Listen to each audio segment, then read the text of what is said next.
అందరికీ జై తెలంగాణ.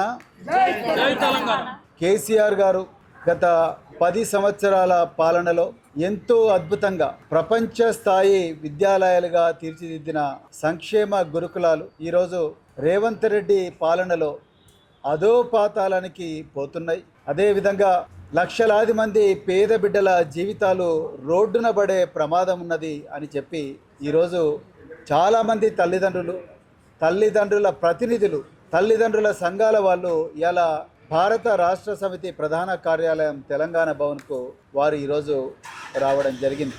మరి ఈరోజు గత 3 రోజుల నుంచి తెలంగాణ వ్యాప్తంగా విపరీతంగా చర్చ జరుగుతూ ఉన్నది. మరి తెలంగాణ ఎస్సీ గురుకులాల సెక్రటరీ గారు రేవంత్ రెడ్డి సాంఘిక సంక్షేమ శాఖ మంత్రిగా కూడా ఉన్నారు. మరి వారి కింద పనిచేస్తున్న ఒక అధికారి డాక్టర్ అలుగు వర్షిణి గారు గత 4-5 రోజుల నుంచి ఒక స్టేట్మెంట్ ఇస్తున్నారు.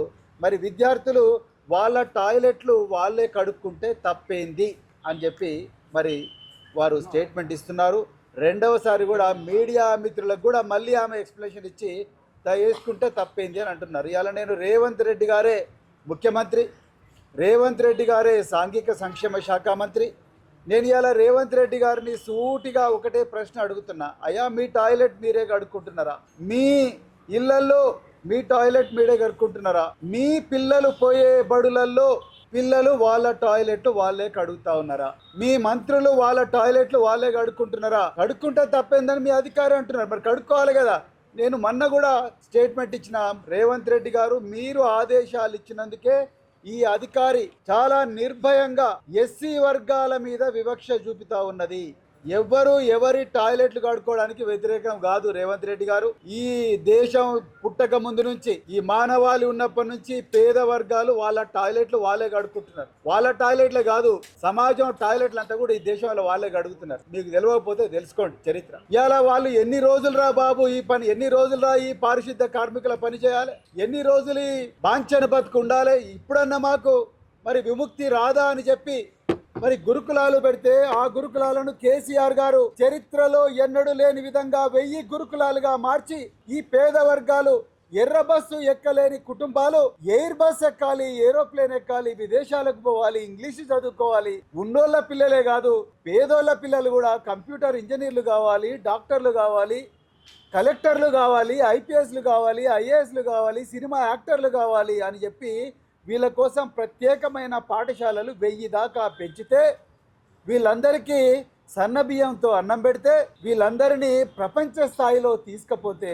ఇలా కన్నుగొట్టి వివక్షతోని ఒకవైపేమో మీరే అందరికన్నా పెద్ద మాదిగా నేనే అంటారు, అందరికన్నా పెద్ద మాల నేనే అంటారు, నాకన్నా పెద్ద మాదిగా ఎవరు లేరంటారు, దళితుల ఇళ్లలో పండుకున్నా అని చెప్పి యాక్షన్ చేస్తారు, నా ఎంబడి జెండాలు పట్టుకొని తిరిగిందంత దళితులే అంటారు. మళ్ళా ఇంకోవైపు నోటితో నవ్వి నొసటితో వెక్కరించినట్టుగా మీరు ఇలా మీ అధికారితోని ఇలా మీరు నిర్భయంగా నిస్సిగ్గుగా చాలా అవమానకరమైన స్టేట్మెంట్లు ఇప్పిస్తున్నారు. నేను ఒక్కటే ప్రశ్న అడుగుతున్నా, మీ టాయిలెట్ మీరు కడుక్కున్నారా? ఇవాళ మీ మంత్రులు కడుక్కున్నారా? మీ ఐఏఎస్ ఆఫీసర్లు కడుక్కున్నారా? మీ పిల్లలు పోయే బడులలో వాళ్ళ టాయిలెట్లు వాళ్ళే కడుక్కుంటున్నారా? అన్ని ప్రయోగాలు మా పిల్లల మీదనే ఎందుకు చేస్తున్నారు? ఈ పేద పిల్లల మీదనే ఎందుకు చేస్తున్నారు?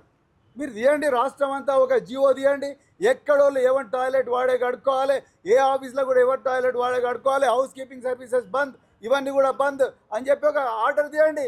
నువ్వు కూడా మరి చీపురు కట్ట పట్టుకొని బకెట్ పట్టుకొని ఈ టాయిలెట్ కడుక్కో రేవంత్ రెడ్డి, మీ అధికారులతో కడిగించు, ఆ ఫోటోలు మీడియాతో షేర్ చేయి. నువ్వు ముందు మీ ఇంట్లో సంస్కరణలు స్టార్ట్ చేసి అప్పుడు మా పేదల ఇళ్ళకి రా. గత 2-3 వేల సంవత్సరాల నుంచి ఇదే పని చేస్తున్న పిల్లలను కేసీఆర్ గారు డాక్టర్లు, ఇంజనీర్లు, కలెక్టర్లు, పైలట్లు చేయాలని చూస్తే, ఆర్మీ ఆఫీసర్లు చేస్తే మళ్ళీ మీరు ఇవాళ వాళ్ళని టాయిలెట్లు కడగమంటున్నారు. ఇందుకోసమేనా నీకు ఓట్లేసింది? 1 కాదు 2 కాదు 2 సంవత్సరాల నుంచి ఈ ఎస్సీ గురుకులాలను గోస ఉంచుకుంటున్నారు.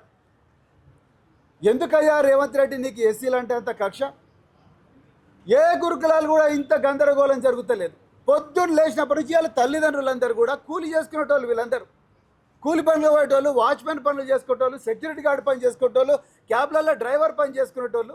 వీళ్ళు వాళ్ళని వదిలిపెట్టుకొని స్కూళ్ళ చుట్టూ, ఆఫీసుల చుట్టూ తిరుగుతున్నారు. ఎందుకు ఈ అధికారి మీ అలుగు వర్షిణి గారికి వీళ్ళంటే అంత కోపం అండి? సంక్షేమ భవనము అది సంక్షేమ భవనమా లేకపోతే ఆర్మీ హెడ్ క్వార్టరా?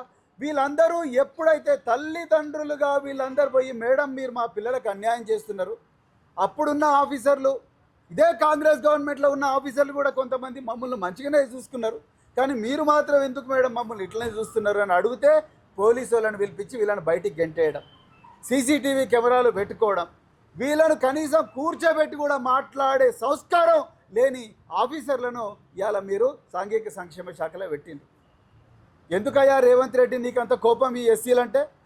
అంటే మాటలకు మాత్రం అసెంబ్లీలో కమిటీ హాల్లో మస్తు మాటలు చెప్తారు, మహబూబ్నగర్ జిల్లాలో ఇంకో మాట చెప్తావు, ఇంకో జిల్లాలో ఇంకో మాట చెప్తావు. అంటే వీళ్ళు ఎవరు మాట్లాడలేరని వీళ్ళ మీద అన్ని ప్రయోగాలు చేద్దాం అనుకుంటున్నారా మీరు? ఎన్ని ఘోరాలు జరుగుతున్నాయి ఇవాళ గురుకుల పాఠశాల. ఒక్కసారి ఎప్పుడైనా చెప్పిండ్రా?